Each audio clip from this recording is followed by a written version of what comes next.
일본 정부는 본 문제가 최존속 및 불가역적으로 해결될 것임을 확인합니다. 박근혜 정부 시절 이루어진 한일 위안부 합의에 비밀 합의가 있었던 것으로 드러났습니다. 마음의 상처를 안겨드린 데 대해 외교부 장관으로서 유감스럽다는 100% 말씀을 만족할 수는 없지만 그래도 주어진 상황에서 최선을 다했고 말도 못하는 힘든 과정이 있었는데. 예, 박근혜 정부에서 일본과 맺었던 일본군 위안부 합의. 과연 이 합의는 어떻게 이루어진 건가? 정부가 TF를 꾸려서요 5개월 동안 들여다봤습니다. 그리고 어제 그 결과를 발표했죠. 조금 복잡해서요. 제가 요약을 먼저 해드리겠습니다. 그때 우리 측은 일본한테요. 책임, 사죄, 보상 3가지를 요구했습니다. 근데 일본은 무려 7가지를 요구해왔답니다. 그 일본의 요구 7가지 중에는 한 4가지 정도가 위안부 할머니 단체를 설득한다든지 소녀상을 이전해달라든지 성노예라는 표현을 쓰지 말아달라든지 뭐 이런 거였는데 그 4개는 국민들한테 비공개로 하기로 합니다. 이면 합의가 사실로 확인이 된 거죠. 게다가 불가역적 합의라는 표현은 도대체 어떻게 들어간 거냐 알고 보니까 우리가 먼저 불가역적 사죄라고 표현해달라고 요구를 했는데 그게 최종적으로는 불가역적 합의다라고 이렇게 표기가 됐다는 겁니다. 자, 피해 당사자인 위안부 할머님들은 이 발표를 어떻게 들으셨을까요? 어제 이 발표 직후에 이용수 할머님하고 저희가 통화를 했습니다. 잠시 들어보시죠. 일본의 국장이고 여기는 또 비서실장 이병기가 8분이나 만나가지고 비밀리 협상하고 했는 게 그래놓고는 그걸 무효를 해야죠. 그 합의는 2015년 12월 28일 합의는 나 합의한 적이 없거든요. 그러니까 그 합의는 무효다 하는 말이 있어야 돼요. 없이는 용서 못해요. 지금 병원에 와가 있어요. 주사 맞으려고. 아이고 마음도 아프고 정신이 아파요. 모르겠어요. 추운지 모르겠고 화가 나가지고 한께는 열이 나가지고 추운 줄 모르겠어요. 여러분 이용수 할머님 저하고도 인터뷰 많이 하셨잖아요. 목소리 기억하시잖아요. 저는 이용수 할머님이 이렇게 기운 없이 말씀하시는 걸 처음 듣습니다. 병원에 가 계시대요. 이 얘기 듣고 워낙 충격이 커서 정말 힘없는 목소리로 무효라는 표현 없이는 난 안 된다. 용서 못한다. 그러셨습니다. 자, 어제 최종 보고서를 발표한 분, 그러니까 5개월 동안 검토를 한 분이죠. 위안부 TF 오태규 위원장 연결해 보겠습니다. 위원장님 안녕하세요. 네, 안녕하세요. 고생 많이 하셨습니다. 네. 5개월 동안 협상에 관련된 모든 자료를 살펴보신 입장에서 이 협상의 결과를 한마디로 표현한다면 어떻게 정리할 수 있겠습니까? 저희들도 깜짝 놀랐죠. 예.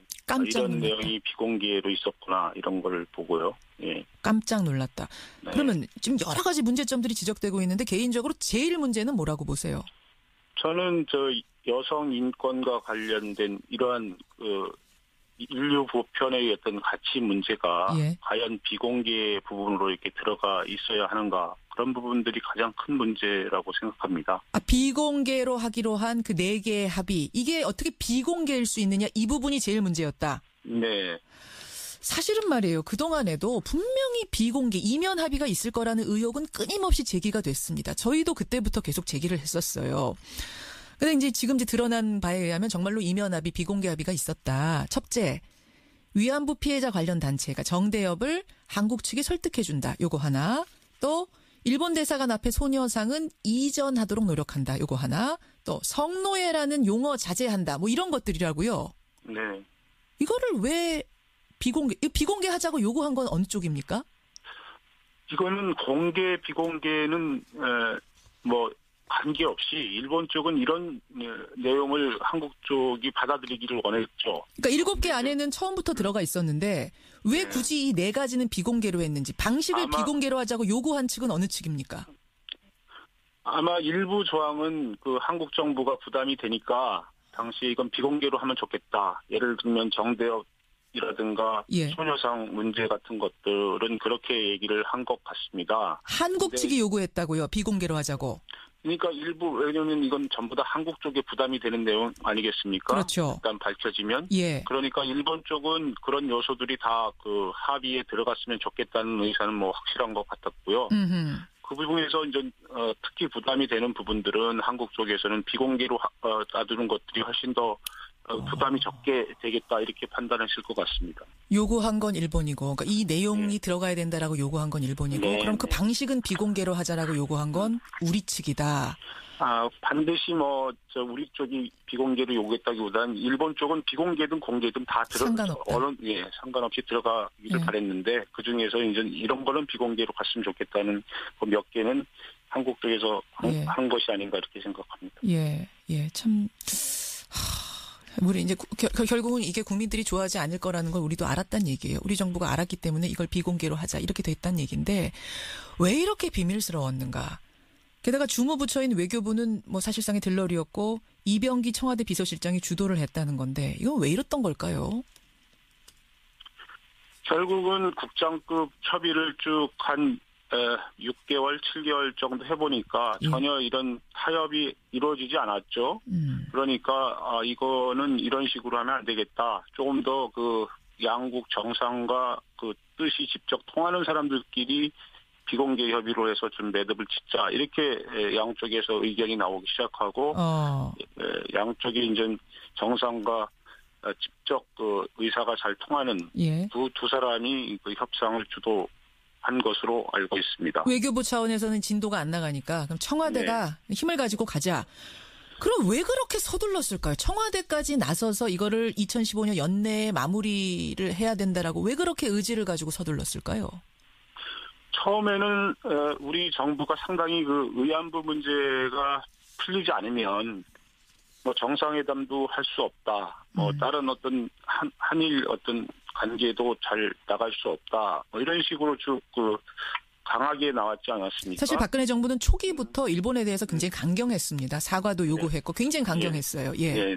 그런데 그것이 결국은 강경하다 보니까 한일 관계가 상당히 안 좋아졌고요. 안 좋았죠. 안 좋아지니까 이제 국내에서도 이렇게 경제적으로 아니면 인적 교류 같은 것도 문제가 생기고 그러니까 좀 한일 관계를 풀어야 되지 않겠느냐라는 내부에서의 목소리도 좀 나오기 시작했고요.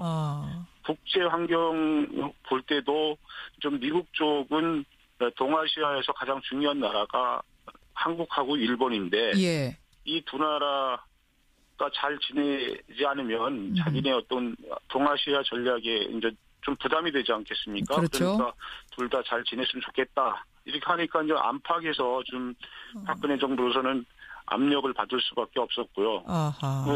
이전에 의안부 문제가 해결되지 않으면 아무것도 못한다고 해왔으니까 빨리 풀어낼 수밖에 없는 그 압박을 받았던 것 같습니다. 외교적인 그러니까 압박들. 그 부분 외교적인 압박보다는 국내적인 압박이 있겠죠. 국내외적인 국내에서도 여러 경제계라든가 이런 데서는 한일 관계가 안 좋으면 자기들한테 불리하니까요. 그래요. 이해는 돼요. 그 상황이 이해는 돼요. 그렇다고 한들 해줘야 될 합의가 있고 끝까지 안 될 합의는 안 되는 거 아닙니까? 상황이 그렇다 한들. 그런데 지금 보면은 이게 이런 식으로 그것도 불가역적이란 말까지 붙여가면서 할 합의인가? 이 부분에 지금 국민들이 동의를 못하고 있는 거 아니겠습니까? 상당수가. 불가역적 합의라는 표현은 도대체 어떻게 된 거예요? 어떻게 하다가 이 불가역적 사죄가 불가역적 합의가 된 겁니까? 참 그 부분도 참 저희들이 국민 관심이 워낙 큰 사항이어서 자세하게 살펴봤는데요. 처음에는 이제 일본이 한번 사죄하고 자꾸 번복을 하니까 이거 번복하지 않도록 하는 방법이 뭐가 있겠느냐. 그래서 그러면 일본 그 내각의 결정을 하는 어떤 그런 사죄를 받으면은 되지 않겠느냐. 그래서 그것을 불가역적인 사죄로서의 어떤 내각 결정을 통한 사죄를 해달라 이렇게 요구를 했는데요. 그러니까 사죄를 못 바꿔달라 이렇게 우리가 먼저 요구를 한 거예요. 그런 거죠. 그러니까 좋은 의미의 불가역적을 우리는 요구했던 건데. 처음에 그렇게 했던 거죠. 근데 어떻게 하다가 이게 불가역적 합의라고 표현이 됐습니까? 그게 이제 일본 쪽에서 그거를 불가역적은 우리만 해당되는 것이 아니다. 상대 한국도 일단 합의라면 불가역이 된다. 이런 식의 어떤 논리 구사를 하면서 결국은 해결의 불가역적 이런 식으로 이제 변한 거죠. 그래서 그 부분에 대해서도 외교부에서 잠정 합의가 있은 다음에 그 부분에 대한 지적이 있었어요. 근데 지적이 있었는데 결국은 예. 그 부분이 받아들이지 않았죠. 불가역적 사죄를 요구했는데 불가역적 해결이라는 해결의 불가역적이라는 표현이 좀 그렇죠. 희한하게 돼버렸어요. 그러니까 말린 거네요. 한마디로 쉽게 말하면 우리가. 그렇게밖에는 생각이 안 됩니다. 예, 예, 저희들은 하여간 저희들이 파악한 건 처음에는 우리가 사죄의 불가역성을 요구했는데 예. 그거를 결국 관철하지 못하고 알겠습니다. 결국 나중에 나온 거는 해결의 불가역적이 됐다. 이래서 저희들도 상당히 좀 이해할 수 없었습니다. 어제 이 발표가 나오고 나서 일본이 이례적으로 바로 반응을 내놨습니다. 외무성 담화문 형식으로. 네. 이건 최종적 불가역적 합의다. 이거 건드리는 순간 한일 관계는 관리 불가능해질 거다. 강하게 말했습니다. 위원장님, 이 합의 무효화할 수 있습니까? 없습니까? 글쎄 이제 그거는 앞으로 정부가 대책을 발표하겠죠. 어느 정도 피해자라든가 전문가라든가 예. 아니면 여러 관계자들의 의견을 모아서 합리적인 대책을 마련할 거라고 봅니다. 저는 이번 합의에 검토를 하면서 가장 문제로 느꼈던 것이 피해자들의 의견 수렴, 그리고 국민들의 어떤 뜻 이런 것들이 외교에 좀 반영이 돼야 되는 절차가 있어야 되는데 그런 것들이 좀 경시됐다. 그렇기 때문에 앞으로 대책을 마련하는 데는 그런 요소들을 좀 잘 포함시켜서 진짜 나라의 어떤 체면과 나라 이익에 맞는 그런 대책이 나왔으면 좋겠습니다. 어제 그러셨잖아요. 이거는 국가 간의 권리와 의무를 규정한 조약은 아니다. 조약은 아니다. 합의에 불과하다라는 말씀은 결국 무효화해도 문제는 없다는 거 아닙니까? 국제법상으로는? 근데 그거는 국제법상으로 무효화해도 된다 안 된다는 거는 그것뿐만 아니라 국가 간의 약속은 전부 다 의무가 있는 거죠.